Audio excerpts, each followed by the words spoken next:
আসসালামু আলাইকুম এভরিওয়ান। আশা করি সকলে নিঃসন্দেহে অনেক বেশি ভালো আছেন। Welcome to learn with Nayan. So আজকে আমরা যে বিষয়টা সম্পর্কে কথা বলবো সেটা হচ্ছে যে আমরা চ্যাট জিপিটি থেকে আমরা যখন একটা গিগের টাইটেল এবং ডিসক্রিপশন তৈরি করি, চ্যাট জিপিটি আমাদেরকে যেটা দেয়, ঠিক আছে, আমরা যেহেতু বর্তমান এআই এর সবাই এআই এর উপরে নির্ভরশীল। সো আপনারা অনেকেই এআই কে অ্যাসিস্ট্যান্ট ভাবে নেন না, না নেওয়ার কারণে এই ভুলটা করেন, ঠিক আছে। সো আপনি একটা কাজ করেন যে একজন অ্যাসিস্ট্যান্ট আপনাকে যেটা বলবে আপনি কি সেটাই করবেন? আপনি মালিক হয়ে কখনোই কিন্তু আপনি একজন অ্যাসিস্ট্যান্টের কথা ধরবেন না। হ্যাঁ, আপনি তার কাছ থেকে বুদ্ধি পরামর্শ নিতে পারেন, তারপর সেটাকে আপনি ডিসকাস করে নিজের মধ্যে তারপরে আপনি একটা সিদ্ধান্তে যেতে পারেন, তাই না? সো এজ এ এআই হচ্ছে, চ্যাট জিপিটি হোক, জেমিনাই হোক, হোয়াট এভার, আমাদের যতগুলো এআই আছে, এই এআই গুলোকে আমাদের একবারে নিজের মনে করা যাবে না, ঠিক আছে। এআই হচ্ছে আমাদের একজন অ্যাসিস্ট্যান্ট, ঠিক আছে। তখন অ্যাসিস্ট্যান্টের কথা কখনো ধরা যাবে না। ধরা যাবে কি? হ্যাঁ, ওনার কাছ থেকে আমরা বুদ্ধি নিতে পারবো। এটা হচ্ছে মেন কথা। এখন আমরা যে কাজটা করি, ফাইবারে আমরা গিগ তোলার সময় আমরা আহ চ্যাট জিপিটি কে বললাম যে তুমি আমাকে একটা সুন্দর করে টাইটেল এবং ডিসক্রিপশন তৈরি করো, তো আমি তোমাকে কিওয়ার্ড দিচ্ছি, ঠিক আছে। সো আমরা কি করলাম, ওই টাইটেলটা এবং ওই ডিসক্রিপশনটা আমরা সুন্দর করে কপি করে পেস্ট করলাম। তারপরে তো চিন্তা করেন যে আমরা যদি ওই টাইটেলটা কপি করে পেস্ট করি, তাহলে এই টাইটেলটা এবং ডিসক্রিপশনটা আমাদের কতটুকু সামঞ্জস্যপূর্ণ হয় ফাইবারের জন্য? আমি বলবো 100% না। এটাতে আপনি ফাইবারে ধরা খেতে পারেন। কিভাবে ধরা খেতে পারেন? কারণ এই যে ইনফরমেশন গুলা আপনি আপনার চ্যাট জিপিটি কে দিলেন বা আপনি আপনি আপনার অ্যাসিস্ট্যান্টকে দিলেন, এই ইনফরমেশনটা সে অন্য কাউকে দিবে কিনা আপনার কোনো গ্যারান্টি আছে? এই চ্যাট জিপিটি, এই এআই, এই চ্যাট জিপিটি যে অ্যালগোরিদম, ঠিক আছে, এই কিওয়ার্ড গুলা, এই টাইটেলটা এবং এই ডিসক্রিপশনটা সে কিন্তু কে রেকর্ড করে নিয়ে নিছে, একবারে কপি টু পেস্ট করে নিয়ে নিছে সে। এখন সে চাইলে আপনার মতো অসংখ্য হাজার হাজার মানুষকে সেটা প্রোভাইড করতে পারে, ইজিলি প্রোভাইড করতে পারে। তাহলে আপনি একটু চিন্তা করেন, যখন আপনি এটা কপি করে পেস্ট করবেন, তখন যদি তারাও এই সেম কাজটাই করে কপি করে পেস্ট করে, তাহলে আপনার আইডি কি আদৌ থাকবে? আমার মনে হয় না আপনার আইডি আদৌ থাকবে।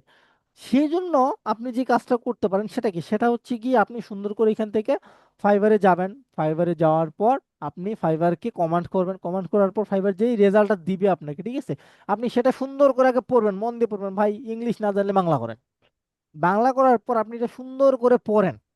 পড়ার পর সে কি কি বলছে না বলছে এই বিষয়গুলো আগে সুন্দর করে একটু দেখেন।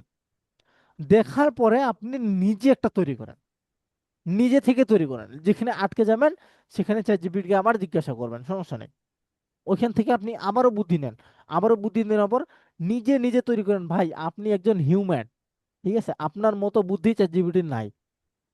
এটা আপনি মানেন আর না মানেন, আপনি মনে করছেন যে হে ভাই, আমি তো চ্যাট জিপিটি থেকে লো, আমি বলবো আপনি এখন লো তো লোই পড়ে থাকবেন, ঠিক আছে। সো চ্যাট জিপিটিকে আপনি ইউজ করেন, তবে একবারে ইউজ করবেন না যে যেটা হুবহু চ্যাট জিপিটি যেটা বলতেছে আমাকে সেটাই করতে হবে। ন, কখনো না। আপনাকে এখান থেকে, আপনার কাজই হচ্ছে এখান থেকে আইডিয়া নেওয়া। তাই বলে এই আইডিয়া যে আপনি পেস্ট করবেন সেটা কিন্তু চলবে না। আপনাকে কি করতে হবে, এই আইডিয়া নিয়ে আপনাকে নিজেদের মধ্যে বা বন্ধু বান্ধবের মধ্যে ডিসকাস করতে হবে। করার পর তারপর আপনাকে একটা ফাইনাল রেজাল্টে আসতে হবে। রেজাল্ট আসার পর আপনাকে এগুলো এসইও করার লাগবে। এসইও করার পর দেখবেন যে অ্যাকচুয়ালি আপনি এটা কত পার্সেন্ট ইউনিকে আছেন। যদি আপনি এটা 100% ইউনিকে থাকেন, তাহলে আপনি এটাকে 100% দিতে পারবেন। আর যদি আপনার কপি আসে, তাহলে আপনি সেই লাইনটা সুন্দর করে আবারও ডিসকাস করে নিজের মধ্যে তৈরি করবেন। আর এই ভুলটার জন্যই আমরা কাজ পাই না। আমার কথা কি আশা করি আপনারা ক্লিয়ারলি ভাবে বুঝতে পারছেন। শুধুমাত্র এই ভুলটার জন্যই, কপি এবং পেস্টের কারণে আমাদের অনেক অনেক অনেক আইডিয়া আছে যেগুলা আমরা আমরা স্যালারি অ্যাপ্রুভাল পাই না, বা পাইলেও পরবর্তীতে আমাদের এটা কি ডিরেক্টিভ করে দেয়, ডিক্লাইন করে দেয়। আর কি বলবো, অ্যাকাউন্টটাই রিস্ট্রিক্টেড করে দেয়, পার্মানেন্টলি ডিলিট করে দেয়। তাহলে আপনি নিজের জন্য নিজেই ধরা খাচ্ছেন। সমস্যা হচ্ছে এই জায়গায়। এই জন্য যেটা বলি যে প্রপার ভাবে আগে রিসার্চ করেন। রিসার্চ করলেই সুন্দর কিছু করতে পারবেন ভাই।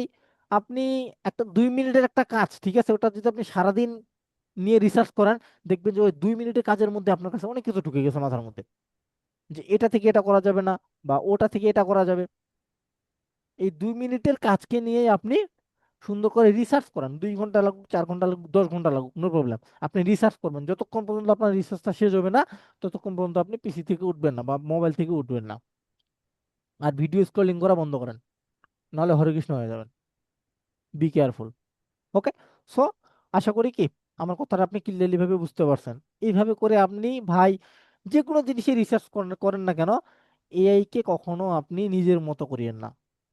বা এআই যে আপনার একবারে 100% আপনাকে একটা আইডিয়া দিবে তেমনটা না। ওটা নিয়ে আপনি রিসার্চ করেন আরো, তারপরেই আপনি ফাইবারে হওয়ার হোয়াট এভার যে কোনোখানেই আপনি কাজ পাওয়ার মতো যোগ্য হবেন। ওকে।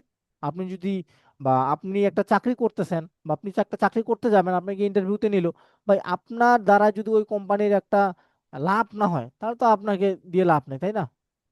আপনাকে দিয়ে লাভ আছে? তা তো ওরা এআই দিয়ে সবকিছু করতে পারো, আপনাকে নিয়ে কি লাভ? বোঝা গেছে বিষয়টা কি বললাম? সো আজকে এ পর্যন্তই থাকলে, সকলে অনেক বেশি ভালো থাকবেন, বেশি বেশি করে রিসার্চ করবেন। ধন্যবাদ সকলকে।